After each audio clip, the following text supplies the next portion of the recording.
चलो आज बात करते हैं सोने का निष्कर्ष।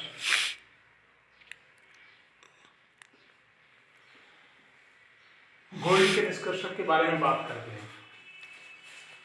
दरअसल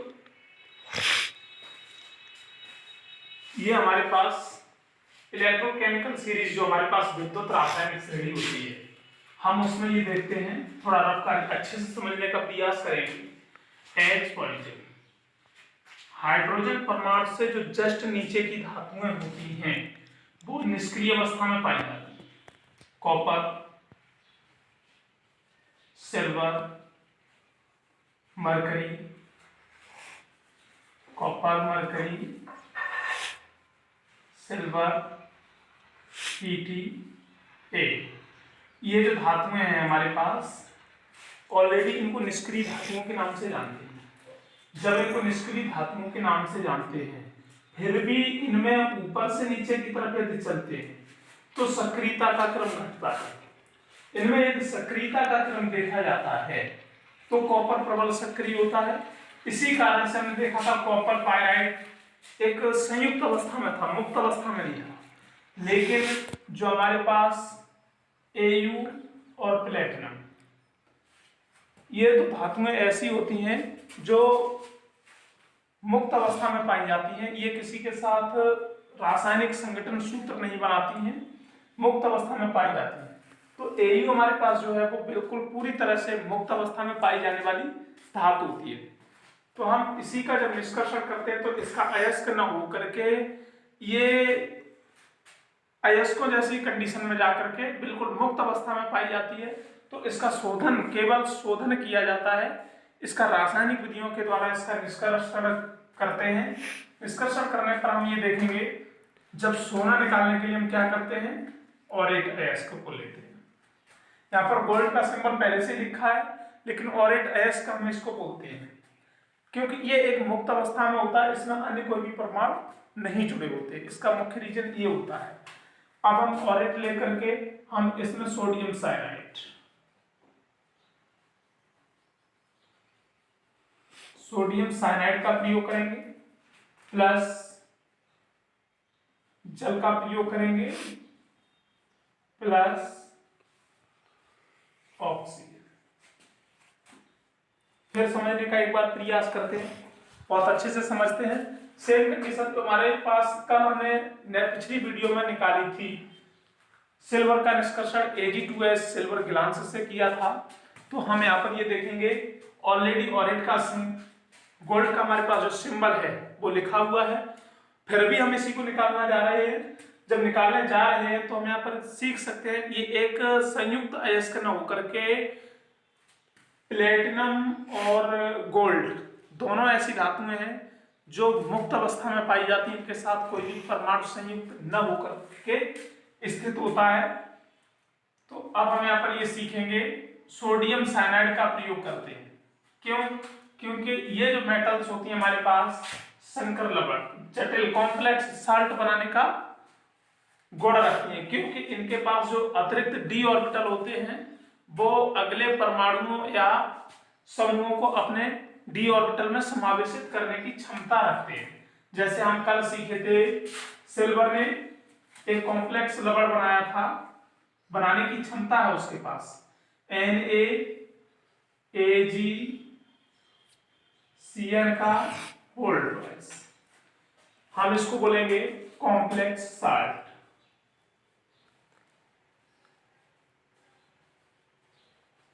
सीख सकते हैं कॉम्प्लेक्स साल्ट। Ag किस कंडीशन में है, Cn पर माइनस बेस की संख्या हमारे पास 2 हो जाएगी, Na पर पॉजिटिव बेस 1 हो जाएगा, तो Ag पर पॉजिटिव बेस 1 हो जाएगा। नाम इसका रख लेते हैं सोडियम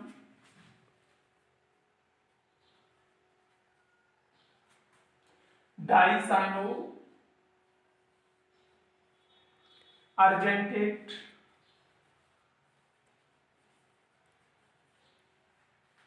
फर्स्ट।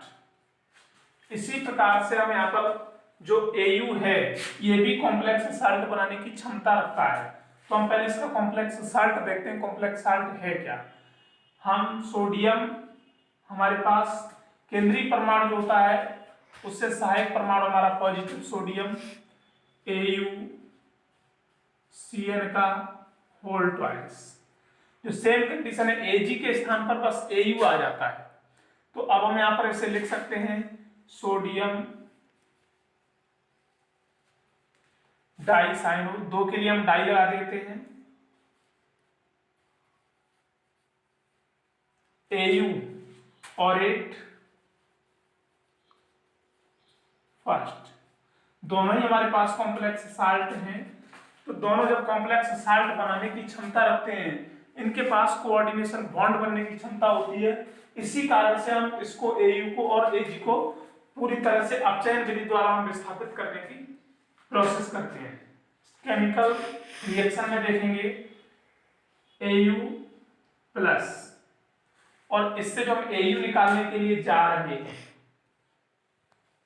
हम Au प्राप्त करने के लिए जा रहे हैं, जो गोल्ड है वो पहले मुक्त अवस्था में था, लेकिन ये इसके पास अपशिष्ट पदार्थ थे, अपशिष्ट पदार्थ मुक्त अवस्था में ही थे। अब ये इन कंपाउंड से अभिक्रिया करके एक कॉम्प्लेक्स साल्ट का निर्माण करता है। उसके बाद पूरी तरह से इसका शोधन होगा, पूरी तरह से निष्कासन होगा। तो समीकरण में सीखेंगे सोडियम साइनाइड, इंपॉर्टेंट पॉइंट हमारे लिए, तो हम इसको आसानी से सॉल्व कर सकते हैं। समझने का प्रयास करेंगे तो आसानी से रिएक्शन अच्छे से समझ लेते हैं, और अच्छे से समझ में आ जाएगी तो हम कभी भूलेंगे, रटने का प्रयास नहीं करेंगे, इसको समझने का माइंड में सेट करने का प्रयास करेंगे, और आसानी से कंसंट्रेट होकर के हम बैठेंगे, सीखेंगे, तो हम आसानी से सीख सकते हैं। सोडियम साइनाइड फॉर्मूला लिख लेते हैं NaCN प्लस, जल फॉर्मूला लिख लेते हैं H2 प्लस ऑक्सीजन। हमें स्पष्ट मालूम है Na positive base, OH negative base. Positive को सीधा सीधा नेगेटिव के साथ विस्थापित करेंगे, रिजल्ट आ जाएगा हमारे पास NaOH। यहां तक क्लियर है, बिल्कुल सरल है। आगे सीखेंगे एक ही Au हमारे पास जो है यहाँ पर शून्य बेस में है, जब किसी के साथ कॉम्प्लेक्स साल्ट बनाता है तो प्लस पॉजिटिव 1, यानी इसके पास पॉजिटिव 1 चार्ज चला जाता है। तो हम यहाँ पर देखेंगे एक पॉजिटिव, हमारे पास जो Na है कॉम्प्लेक्स साल्ट बनाने के लिए, Na जो था वो OH के साथ विस्थापित हो गया। अब हम एक और NaCN को बढ़ा लेते हैं। जब NaCN को बढ़ा लेते हैं तो Na Au के साथ कॉम्प्लेक्स साल्ट बनाने की क्षमता रखता है। इधर हम लिखेंगे NaAu, CN हमारे पास एक यहां शेष बच गया, एक यहां पर शेष बच गया है, तो हम इधर लिख देंगे CN का होल ट्वाइस। अब जो नेक्स्ट हमारे पास प्रोसेस है, यहाँ पर हाइड्रोजन परमाणु हमारे पास एक सिंगल बचा हुआ है, ऑक्सीजन का कोई प्रयोग हम अभी तक नहीं लेकर के आए, और हम यहाँ पर समझने का फिर प्रयास करें ऑक्सीजन हम किस तरीके से ऐड करेंगे। अगर ये नहीं भी दिया गया है समीकरण में तो समझ ले हम किस तरीके से ऐड करना सीखेंगे। हमारे पास H बच गया है, H पॉजिटिव बेस। अब हमें ऑक्सीजन बढ़ाना ही पड़ेगा, क्योंकि जब यहाँ पर OH ग्रुप है हमारे पास तो एक और OH ग्रुप लाना है। जब लाना है तो H पर हमारे पास क्या है, पॉजिटिव बेस। एक पॉजिटिव बेस है तो यहाँ पर हम एक ऑक्सीजन कर लेते हैं, हाफ का मल्टीपल कर लेते हैं। अब यहाँ पर जो नेगेटिव बेस हमारे पास वो 2। अब ये H पॉजिटिव नेगेटिव बेस के साथ ऐड कर देते हैं तो ये OH में कन्वर्ट हो जाता है। जब OH में कन्वर्ट हो जाता है तो हम इधर देखेंगे एक OH जब एक Na के साथ हट सकता है तो एक OH की संख्या फिर बढ़ चुकी है। जब बढ़ गई है तो हम क्या करेंगे, फिर हम NaCN का प्रयोग करेंगे। अब ये जो Na हमारे पास बचा हुआ है वो यहाँ से OH के साथ फिर विस्थापित होगा, तो हम इधर लिख देंगे 2NaOH। अब दरअसल एक CN फिर शेष रह गया।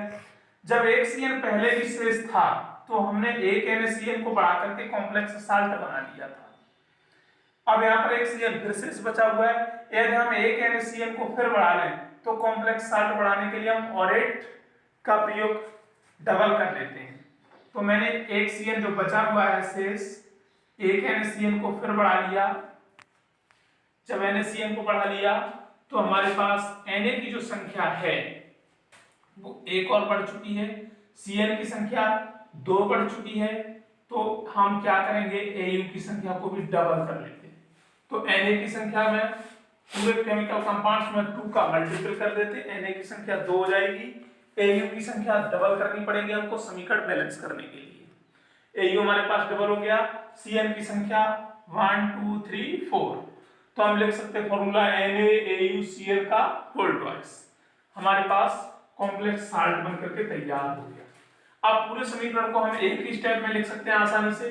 क्या लिखेंगे, हमारा 2Au खर्च हुआ प्लस 4NaCN खर्च हुआ प्लस एक H2O खर्च हुआ प्लस O2 खर्च इज इक्वल टू क्या बना है, 2NaOH प्लस 2NaAuCl का होल ट्वाइस। कॉम्प्लेक्स साल्ट बन करके तैयार हो गया। अब इसी कॉम्प्लेक्स साल्ट से हम Au का निष्कर्षण करेंगे। तो ये हमारे पास फर्स्ट स्टेप था। सेकंड स्टेप में क्या करेंगे, जिंक का प्रयोग।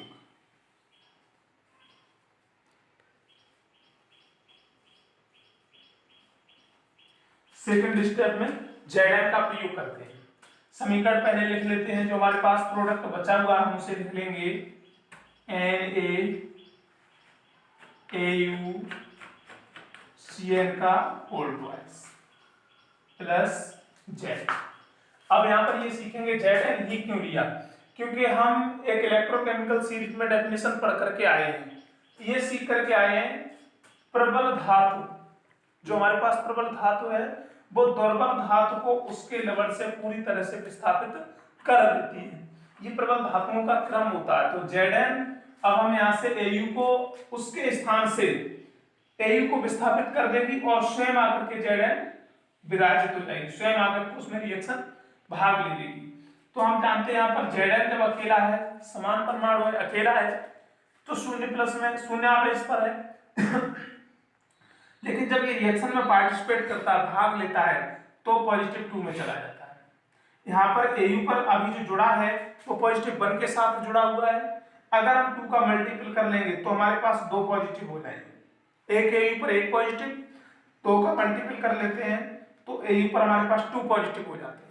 जब 2 पॉजिटिव हो जाते हैं तो Au स्वयं वहां से विस्थापित हो जाता है और Zn Au के स्थान पर आ जाता है, लेकिन लिखने का जो तरीका है वो बदल जाता है। क्या लिखेंगे, Na2 कोष्टक ZnCN का होल प्लस 2A। अब ये हमारे पास जो शेष बचा है वो गोल्ड, सोना निष्कासित होकर के तैयार हो गया। अब इस कॉम्प्लेक्स साल्ट का नाम रख देते हैं, Na के लिए सोडियम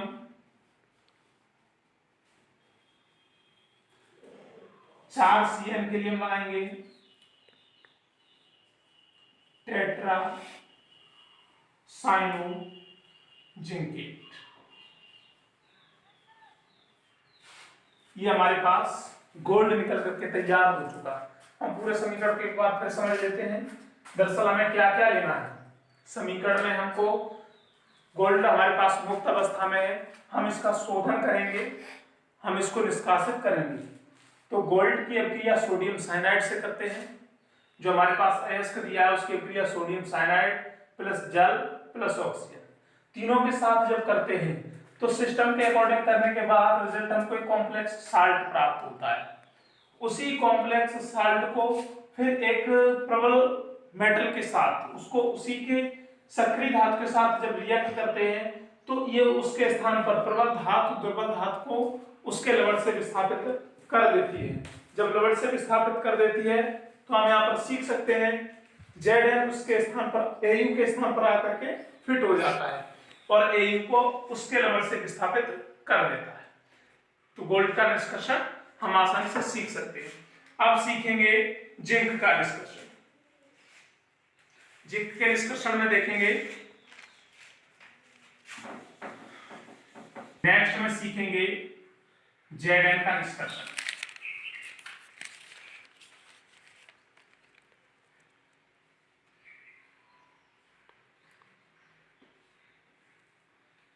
Zn के निष्कर्षण से पहले हम जिंक के कुछ अयस्क लिख लेते हैं।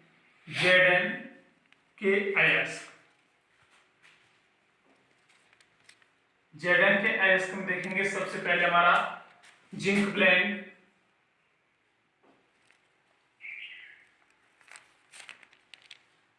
जिंक ब्लेंड हमारे पास जो है वो ZnS, और इसी से हम जिंक का आसानी से निष्कर्षण करेंगे, इसी अयस्क से Zn का आसानी से निष्कर्षण करेंगे। नेक्स्ट है कैलीमाइन,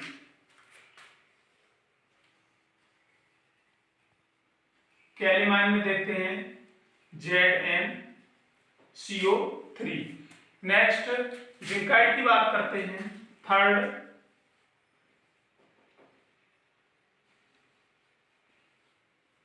ZnO।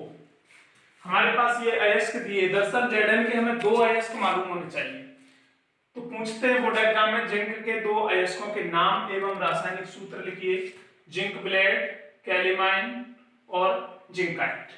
तो हम जिंक ब्लेड से जिंक का निष्कर्षण करने के लिए जा रहे हैं। तो सबसे पहले क्या करेंगे, ये जो हमारे पास अयस्क है, ठीक जो प्रोसेस पीछे किए थे, पहला अयस्क का बारीक कणों में पीसना, अयस्क का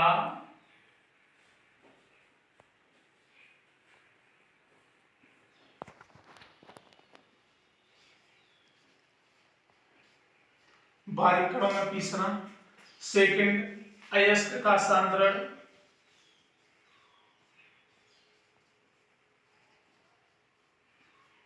अयस्क का सांद्रण चुंबकीय विधि से करते हैं। चुंबकीय विधि में ये देखते हैं जिंक के अयस्क में जो भी अशुद्धियां होती हैं वो चुंबकीय विधि से लगभग 90% बाहर हो जाती हैं और हमारा 10% जिंक अयस्क शेष रह जाता है। तो अब इस सांद्रित अयस्क का सबसे पहले भर्जन करते हैं। भर्जन करने के लिए हम सीखे थे, भर्जन हमें मालूम है परावर्त की भट्टी में करते हैं, और ये जो भर्जन होता है जिंक ब्लेंड, सबसे पहले हम इसका भर्जन, सांद्रित अयस्क का भर्जन करेंगे।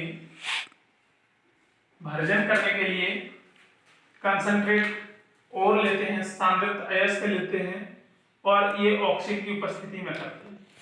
जब ऑक्सीजन की उपस्थिति में करते हैं तो दो कंडीशन इसमें समीकरण में निकल करके आती है, बहुत अच्छे से सीखेंगे। हमें ये मालूम है सल्फाइड अयस्क भर्जन की उपस्थिति में ऑक्साइड में परिवर्तित होते हैं, ये कंफर्म सत्य है। तो ये जो हमारे पास सल्फर है वो ऑक्सीजन से क्रिया करके SO2 के रूप में बाहर निकल जाता है। जो सल्फर हमारे पास है वो SO2 के रूप में बाहर निकल गए। प्लस अब जो हमारे पास सल्फाइड अयस्क था वो ऑक्साइड अयस्क में बदलने लगता है। तो Zn पर 2 पॉजिटिव बेस, एक ऑक्सीजन के साथ ये सेट हो जाता है। अब यहाँ पर एक ऑक्सीजन और बढ़ाना पड़ेगा, तो हम हाफ का मल्टीपल कर देते हैं, हाफ ऑक्सीजन और बढ़ा देते हैं, तो हमारे पास 2 और 1 3 जिंक ऑक्साइड प्राप्त हो गया। इस समीकरण में ये हमने देखा, अगर हम जिंक सल्फाइड का ऑक्सीजन के साथ गर्म करते हैं तो SO2 गैस बाहर निकल गई। दूसरी शर्त ये निकल करके आई कि जो धातु सल्फाइड था वो मेरा धातु ऑक्साइड में परिवर्तित हो गया। सेकंड समीकरण में देखते हैं, दूसरी शर्त ये भी हो सकती है ZnS, ये सल्फेट में भी चेंज हो सकता है। जब सल्फेट में चेंज होगा तो हम यहाँ पर देखेंगे सल्फेट में चेंज करने के लिए Zn2 पॉजिटिव बेस, अगर हम यहाँ पर 4 ऑक्सीजन को जोड़ दें तो SO4 में कन्वर्ट हो जाएगा। SO4 पर 2 नेगेटिव बेस, आसानी से हम इसको ऐड कर सकते हैं, इधर बनकर के तैयार हो जाएगा ZnSO4। दोनों कंडीशन निकल करके आ जाती है, जिंक ऑक्साइड में परिवर्तित हो जाता है और जिंक सल्फेट में परिवर्तित हो जाता है। अब यही जिंक सल्फेट अगले स्टेप में क्या होता है, जिंक ऑक्साइड में फिर पुनः परिवर्तित होता है। तो वो किस तरीके से, ZnSO4 is equal to heat up करेंगे, हीटअप करने पर रिजल्ट आएगा हमारे पास SO2 विस्थापित हो जाएगी इसमें से, SO2 को फिर विस्थापित कर देते हैं, प्लस Zn 2 पॉजिटिव बेस एक ऑक्सीजन को लेकर के अपने साथ जुड़ जाएगा ZnO, फिर भी यहाँ पर एक ऑक्सीजन शेष बचा हुआ है तो हम इसको लिख देंगे हाफ O2, ये हमारे पास शेष रह गया। अब जो हम ZnO से हम जिंक का निष्कर्षण करने के लिए जा रहे हैं तो इसमें कोक का प्रयोग करते हैं। जब ऑक्सीजन को कहीं से विस्थापित करना है तो हम कोक का प्रयोग कर लेते हैं।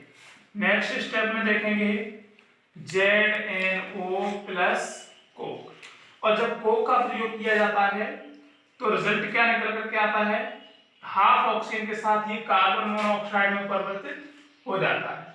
जब कार्बन मोनोऑक्साइड में परिवर्तित हो गया तो हमारे पास केवल Zn शेष रह जाता है। नेक्स्ट ये सीखेंगे, जब भी कार्बन मोनोऑक्साइड को ऑक्सीजन मिलती है तो हाफ ऑक्सीजन को और अवशोषित कर लेता है और ये सीधा CO2 में कन्वर्ट हो जाता है। हमारे पास जिंक धातु प्राप्त हो चुकी है। तो आज हम सीखे हैं सोने का निष्कर्षण, गोल्ड का निष्कर्षण और जिंक का निष्कर्षण। एक पॉइंट और सीख लेते हैं इसका। एक बोर्ड एग्जाम में क्वेश्चन आता है गालक किसे कहते हैं और ये कितने प्रकार के होते हैं, किस प्रकार से ये रिएक्शन करते हैं। तो गालक की बात करते हैं।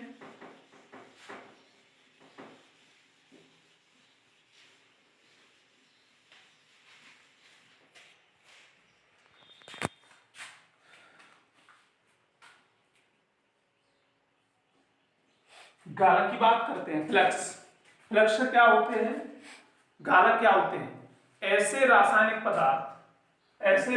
पदार्थ जब धातुओं का निष्कर्षण करते हैं तो उनमें धातुओं के निष्कर्षण करते समय जो अशुद्धियां अगलनीय प्राप्त होती हैं तो उनमें ये गालक उन अशुद्धियों को अपने साथ जोड़कर गलनीय पदार्थ में परिवर्तित कर देते हैं और उन अशुद्धियों को लेकर के बाहर हो जाते हैं, जिन्हें गालक कहते हैं। फिर समझने का प्रयास करेंगे। तत्वों के या धातुओं के निष्कर्षण में जो अशुद्धियां प्राप्त होती हैं उन्हें गालक अपने साथ जोड़कर बाहर हो लेते हैं, बाहर निकल जाते हैं, गालक कहलाते हैं। गालक कंडीशंस के अकॉर्डिंग ये दो प्रकार के होते हैं। नंबर एक, अम्लीय गालक।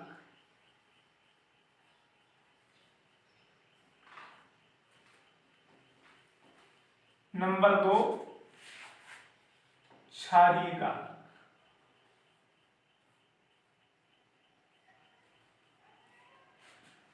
अम्लीय गालक की बात करते, सबसे पहले अम्लीय गालक के बारे में सीख लेते, ये गालक कैसा है और किस तरीके से ये रिएक्शन शो करता है।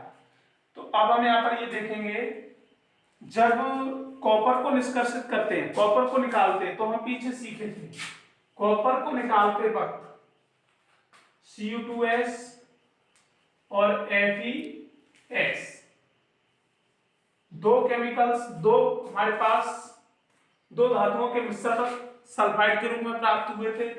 फिर इनका क्या किया था, फिर ये किसमें परिवर्तित हो गए थे, ये ऑक्साइडों में परिवर्तित हो गए थे, Cu2O और FeO।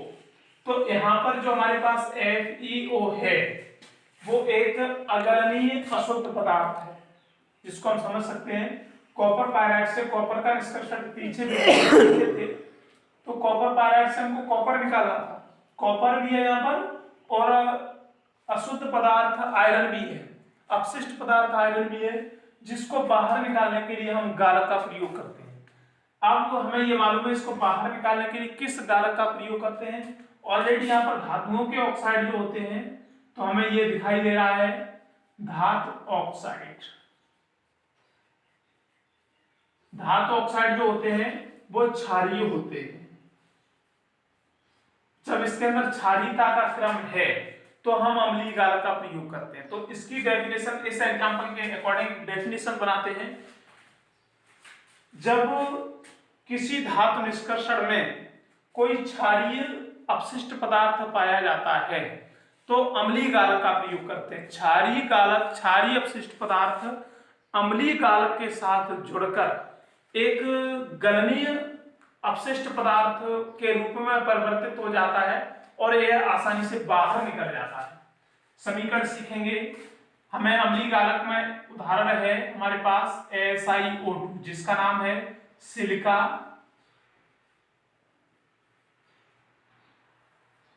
या रेत। सिलिका या रेत का प्रयोग करते हैं। क्षारीय गालक की बात करते हैं तो कैल्शियम ऑक्साइड। तो दो गालक हमारे पास, हम दोनों गालकों के एक एक समीकरण को आसानी से सीख लेते हैं। यदि हमारे पास कॉपर का निष्कासन करते हैं तो उसमें जो अशुद्ध पदार्थ है वो FeO आयरन ऑक्साइड है, क्षारीय अवस्था में है तो हम अम्लीय अवस्था का गालक डालते हैं। जब किसी अशुद्ध पदार्थ की कंडीशन को देखते हैं क्षारीय अवस्था में है तो अम्लीय गालक का प्रयोग करते हैं। अम्लीय गालक हमारे पास क्या है SiO2। रिएक्शन करते हैं, प्लस की संख्या हमारे पास 2, इधर प्लस की संख्या 4, इधर माइनस की संख्या 4, इधर माइनस की संख्या 2, प्लस प्लस को ऐड कर लेते हैं, इधर हो जाएगा FeSi। जो हमारे पास टोटल प्लस है वो हमारे पास हो जाएंगे 6, माइनस माइनस को ऐड कर लेते हैं O3, माइनस की संख्या 6। इसका नाम रख देते हैं फेरस सिलिकेट। हमारे पास जो शेष बचा हुआ है वो फेरस सिलिकेट धातुमल के रूप में, धातुमल के रूप में ये बाहर निकल जाता है। अब क्षारीय गालक की बात करते हैं तो अब इसी के ठीक विपरीत चले जाते हैं। जब किसी धातु के निष्कर्षण में अम्लीय पदार्थ होते हैं, अम्लीय पदार्थ अशुद्ध रूप में पाया जाता है तो वहां पर क्षारीय गालक का प्रयोग करते हैं। अगली यूनिट स्टार्ट करते हैं। कैल्शियम ऑक्साइड जो हमारे पास एक क्षारीय गालक था, हम यहाँ पर अम्लीय अशुद्ध पदार्थ लेते हैं। जब अम्लीय अशुद्ध पदार्थ लेते हैं तो हमारे पास जो अम्लीय अशुद्ध पदार्थ है वो P2O5। अब कैल्शियम ऑक्साइड इससे किस प्रकार से रिएक्शन करेगा, हमें मालूम है P2O5 अभी यहाँ पर पूरी तरह से बैलेंस है। अगर हम इसमें ऑक्सीजन को जोड़ देंगे, इतने ऑक्सीजन जोड़े ताकि बैलेंस उसकी बराबर हो जाए। अगर P2O5 में 3 ऑक्सीजन को जोड़ देते हैं, इधर रफ्तारी पर सीखेंगे, P2O5 प्लस 3 ऑक्सीजन जोड़ देते हैं तो हम इसे लिख सकते हैं PO4। हमारे पास फॉस्फेट ग्रुप जो होता है उस पर ट्रिपल नेगेटिव बेस, जब ट्रिपल नेगेटिव बेस होंगे तो हम यहाँ पर सीख सकते हैं 3 ऑक्सीजन को बढ़ाने के लिए क्या करना है, 3 CaO का मल्टीपल कर लेना है। जब 3 CaO का मल्टीपल कर लेते हैं तो एक Ca पर जो हमारे पास कंडीशन है वो 2 पॉजिटिव। जब 2 पॉजिटिव है तो यहाँ पर जो नेगेटिव बेस की संख्या है वो 6 है। अब हमें 6 करने के लिए तो हमें 3 का मल्टीपल करना ही पड़ेगा। जब 3 का मल्टीपल कर लेते हैं तो हम दोनों को आसानी से लिख सकते हैं। 3 का मल्टीपल पहले से ही हो चुका है, अब हम इसे क्या लिख सकते हैं, कैल्शियम फॉस्फेट Ca3PO4 का होल ट्वाइस। अब हम यहाँ से नेक्स्ट वीडियो में मिलेंगे यूनिट नंबर 7 पी ब्लॉक के एलिमेंट्स। केवल केमिकल इक्वेशंस मिलेंगे आपको और आसानी से, बहुत ही इंटरेस्टेड हमारे पास यूनिट है। अगली आने वाली जो यूनिट होगी बहुत ही इंटरेस्टेड। अब सारी यूनिटों को हम केमिकल रिएक्शंस के रूप में पढ़ेंगे जिन्हें आसानी से सॉल्व कर सकते हैं। बहुत अच्छे से प्रयास करेंगे तो हम आसानी से सॉल्व कर सकते हैं।